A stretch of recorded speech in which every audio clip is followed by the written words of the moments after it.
most people are just now getting used to the Delta variant, which has swept across America, but you might have been hearing of the Mu variant. Well, what is that?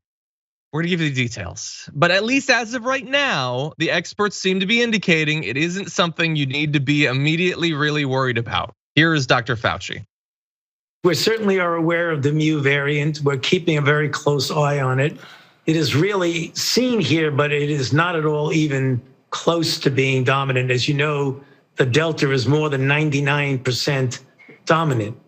Even though it is not in essence taken hold to any extent here, we always pay attention to at all times variants. This variant has a constellation of mutations that suggest that it would evade certain antibodies, not only monoclonal antibodies, but vaccine and convalescent serum-induced antibodies.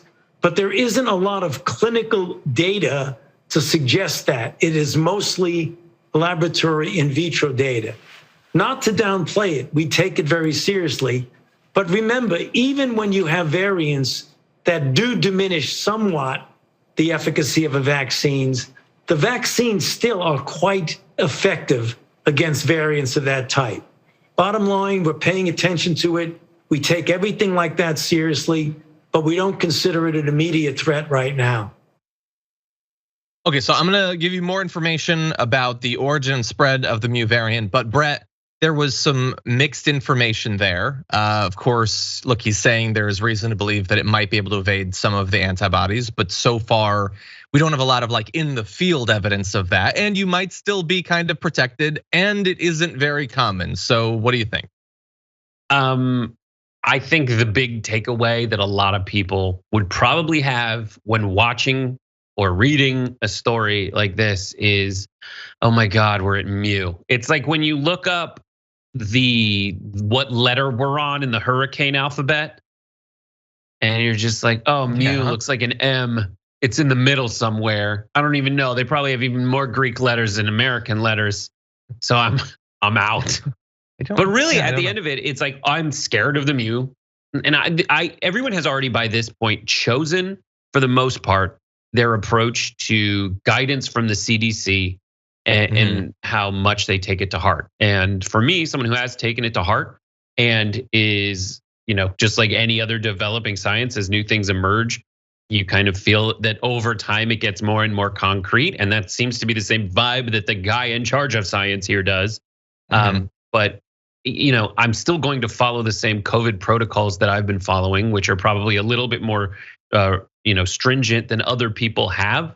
And I know that's just because a luxury of being able to work remotely and everything like that. But I'm still going to be as careful when I go into a grocery store. I'm still going to give really horrible looks to the woman in El Pollo Loco who wasn't wearing a mask, even though we have a mask mandate and it's in front of her face. Because she's trying to be cute, but but that's I get what you're saying. That's where I'm at. Yeah, I think that largely you're right. I think that most people's response is pretty baked in at this point. But let's acknowledge, as we have been, that vaccination rates have been rising as a result of Delta, at least the effect of Delta, if not the news coverage and more information we've gotten of the Delta variant. So some people do seem to be able to be influenced, even if belatedly and far too few. But let me catch up on Mu so far. It was designated by the WHO as a variant of interest earlier this week and was going to be monitored by the global health body as cases continue to emerge. It is the 5th variant that the WHO is monitoring. The CDC has not yet elevated it to that level. Probably because so far a lot of it is international. We will see if, as it spreads in the United States more, if it might get elevated. The variant was first detected back in January of this year in Colombia, where cases continue to rise. Since then, it's been found in more than 39 countries. Why not just say how many? If you're gonna be that specific, is it 40? Is it 41? I don't know why they do that.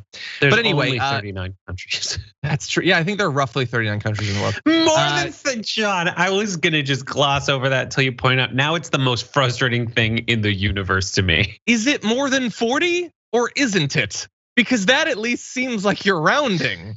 Is there like which Sudan are they like separating them now, or like is it like? Do they mean like 39 countries and a city-state? Are you think? Yeah, is it Vatican? like the Vatican? Like is Are we North talking Korea about fine? disputed regions, unmapped territories? Is this a fractional country? Fauci, Oh my God. what do you I'm think not gonna be about able to sleep tonight, John. Not because of the Mu variant, but because of more than 39 countries. I'm gonna call someone like Nepal. Yeah, maybe. calling up Adela Suleiman and asking for the Washington Post Anyway, to explain. Jesus. As of Sunday, the global prevalence of the Mu variant appears to be less than 0.1%. But in South America, it has consistently increased, now making up 39% of the cases in Colombia and 13% of the cases in Ecuador.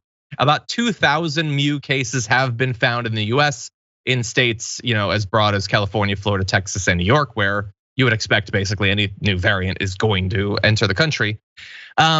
Pfizer has said that they are studying the Mu variant and expected to share data soon with a peer-reviewed journal. They say as of right now, they are very confident about the vaccine's ability to fight it off, but they do also sell that vaccine. So not exactly unbiased, but anyway, as of right now, that's the information we have.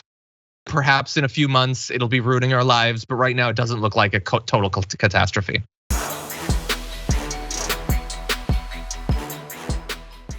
Check out the Damage Report podcast each day, wherever you get your podcasts, whether Pocket Casts or Stitcher or iTunes.